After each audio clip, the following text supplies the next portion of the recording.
Hi friends, అందరూ ఎలా ఉన్నారు? బాగున్నారా? నేను కూడా చాలా బాగున్నానండి. మీ సపోర్ట్ వల్ల నేను కూడా చాలా చాలా హ్యాపీగా ఉన్నాను, బాగున్నాను. ఈరోజు నేను మీకు కాకరకాయ పచ్చడి ఎలా చేయాలో చెప్దాం అనుకుంటున్నానండి. కాకరకాయ పచ్చడి, అందులో కరకరలాడే కాకరకాయ పచ్చడి ఎంతమందికి ఇష్టం ఉంటుంది చెప్పండి. సో ఎలా చేయాలో ఇప్పుడు నేను మీకు చెప్తాను, ఒకసారి చూడండి. ఫస్ట్ మనం కాకరకాయలు తీసుకోవాలి. వాటిని మంచిగా నీట్గా కడిగేసి మంచిగా తుడుచుకోవాలండి. తుడుచుకున్న తర్వాత ఇంతకుముందు వీడియోలో చూపించినట్టు రౌండ్గా సర్కిల్లో మనం కట్ చేసుకోవాలి. అన్నీ కట్ చేసుకున్న తర్వాత వాటిని ఆయిల్లో మంచిగా డీప్ ఫ్రై చేయాలండి. డీప్ ఫ్రై అంటే మామూలుగా కొంతమంది మరీ ముదురుగా వేయించుకుంటారు, లైట్గా వేయించుకుంటారు. నేను 2 టైప్స్ కాల్చానండి. ఫస్ట్ ఏమో లైట్గా తీసాను, తర్వాత అది నాకు అంతగా నచ్చలేదు. తర్వాత కొంచెం బ్రౌనిష్ కలర్లో తీసాను, అది నాకు బాగుంది.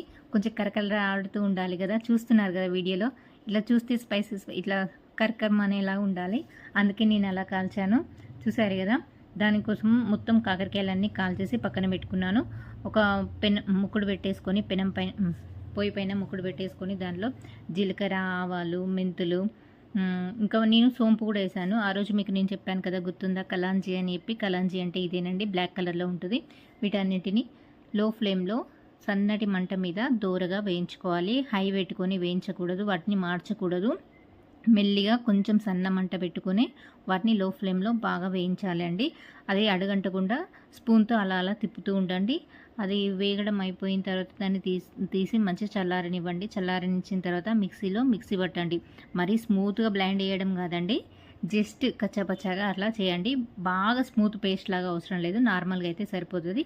చేసిన తర్వాత దాన్ని ఏం చేయాలి అని అంటే, ఇప్పుడు ఆయిల్ మనం ఒక బౌల్లో, అదే ఒక ముక్కుడులో ఆయిల్ తీసుకొని దాన్ని కొంచెం వేడి చేయాలండి. మరీ బాగా హీట్ అవసరం లేదు, నార్మల్ అయితే సరిపోతుందండి. దానిలో కారం, మనం ఎన్ని స్పూన్లు అయితే కారం తీసుకుంటామో దానికి ఈక్వల్గా సాల్ట్ తీసుకోవాలండి. దాన్ని అందులో వేయాలి ఆయిల్లో. వేసిన తర్వాత ఇంతకుముందు పట్టాను కదండి జీలకర్ర, ఆవాలు అన్నీ, ఆ పౌడర్ ఇందులో వేసేయాలి. దాన్ని మొత్తం అంతా గడ్డగట్టకుండా నీట్గా కలుపుతూ ఉండాలి. మనకు కారం ఎంత స్పైసీగా కావాలి, ఎంత స్పైసీ ఎవరు ఇష్టంగా కావాలనుకుంటున్నారో వాళ్ళు కొంచెం ఎక్కువగా, స్పైసీ తినని వాళ్ళు కొంచెం తక్కువగా వేసుకోవాలి.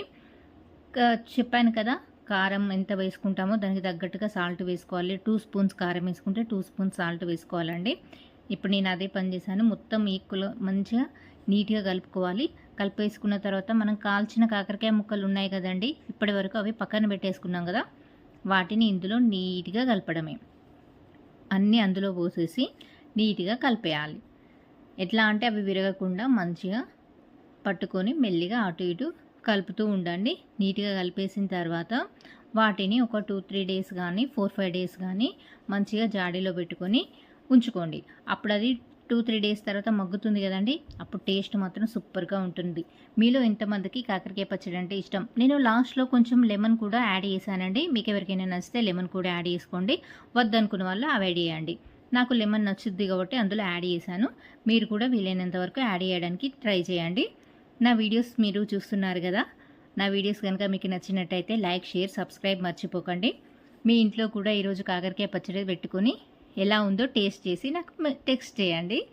అందరికీ చాలా చాలా థ్యాంక్స్. నా వీడియోస్ మాత్రం లైక్ చేయడం మర్చిపోకండి.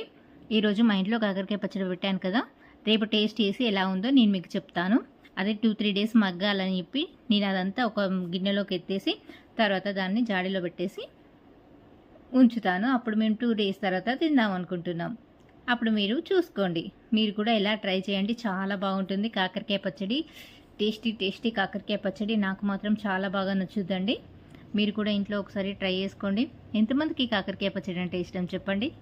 నాకు కూడా చాలా ఇష్టం, అందుకే నేను పెట్టాను. Okay, bye.